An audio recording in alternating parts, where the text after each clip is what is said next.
দিতে হবে দিতে হবে প্রশাসন জবাব চায় আমরা কেন অ্যারেস্ট হলাম শিক্ষামন্ত্রী জবাব চায়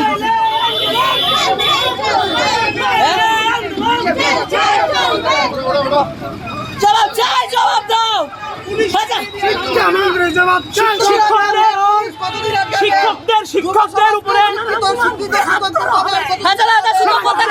শিক্ষকদের উপর পুলিশের লাঠিচার্জ শিক্ষকদের উপর পুলিশের লাঠিচার্জ ত্রিপুরা রাজ্যে লজ্জা ত্রিপুরা রাজ্যে লজ্জা এটা শিক্ষকদের উপর হাত তোলা শিক্ষকের অভিভাবকরা কোনোদিনও মেনে নেবে না যখন ভোটের সময় আপনারা জনসাধারণের কড়া কড়া নাড়বেন জনসাধারণের বাড়িতে যাবেন তখন উপযুক্ত জবাব শিক্ষামন্ত্রী সহ রাজ্যের প্রত্যেকটা মন্ত্রী মিনিস্টারকে দেওয়া হবে।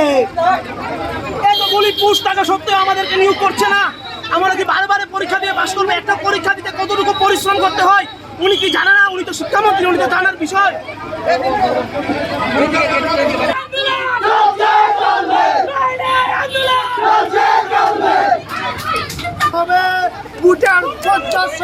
ভোটার সময় সাধারণ মানুষের গচ্ছায় কারণ হবে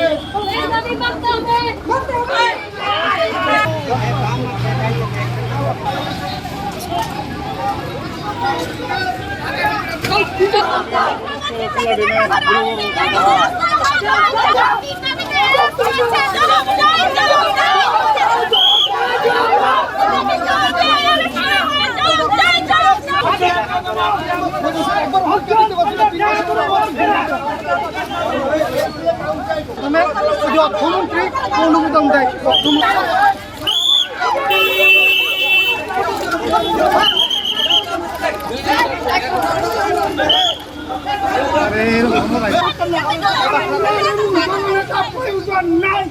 আমরা দেখা করতাম না আমরা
2017 সালে আমার সঠিক জানা নেই, আমি ওইটা দেখেছিলাম।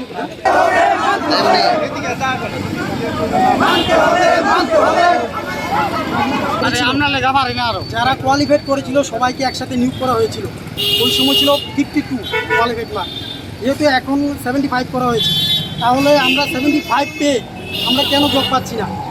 2017-2016 সালে অল ক্যান্ডিডেট যত কোয়ালিফাই করেছিল যতজন, সবাইকে সেমভাবে সবাইকে নিয়োগ করা হয়েছিল। কিন্তু আমরা এখন 2022 সালে বর্তমান যেই বছর চলছে, এই বছর আমরা যারা STGT কোয়ালিফাইড আছি সবাই, আমরা একটাই দাবি ছিল আমরা যাতে আমাদের সকলকে একসাথে নিয়োগ করে। আমাদের যত এখানে স্টুডেন্ট আছে সবাই বিভিন্ন মন্ত্রী মহোদয়ের সাথে দেখা করেছেন বিগত মাসে, প্রায় 1 মাস ধরে আমরা মিট করছি বিভিন্ন মন্ত্রী মহোদয়ের কাছে। কাজ করে আমরা প্রথমে গিয়েছিলাম সুশান্ত চৌধুরী, আমাদের শ্রদ্ধেয় সুশান্ত চৌধুরী মহোদয়ের কাছে। উনি বলেছেন যে আমাদের ব্যাপারটাকে উপর লেভেলে পাঠাবেন, পাঠিয়ে ওনাদের সাথে কথা বলে আমাদের বিষয়টাকে মিট করবেন, তাদের সাথে মিট করে আমাদের বিষয়টাকে কনফার্মেশন দিয়ে দেবেন আমাকে। কিন্তু আমরা এখনও কনফার্মেশন মেসেজ পাইনি। তারপরে আমরা গিয়েছিলাম আমাদের ডেপুটি CM, আমাদের শ্রদ্ধেয় যিশুদেব বর্মন কাছে গিয়েছিলাম। উনি বলেছেন আমাদের বিষয়টাকে উনি দেখবেন এবং কি পজিটিভ রেসপন্সই দিয়েছেন উনি। নেক্সট টাইম আমরা যখন আমাদের এডুকেশন মিনিস্টার শ্রদ্ধেয় রতনলাল নাথ স্যারের কাছে গিয়েছি, উনি বলেছেন যে আমাদের বিষয়টা দেখবেন। প্রথমেই বলেছেন যে পজিটিভ রেসপন্স দিয়েছেন। নেক্সট টাইমে তো আমরা গিয়েছি, উনি বললেন যে না, এক্সাম আবার হবে। তাহলে আমরা কি বারংবার আমরা এক্সাম দিয়ে আমরা এত কষ্ট করে পড়ালেখা করে আমাদের লাইফটা অলরেডি ড্যামেজ, আমরা একদম লাস্ট শেষ হয়ে গেছি আমাদের লাইফ।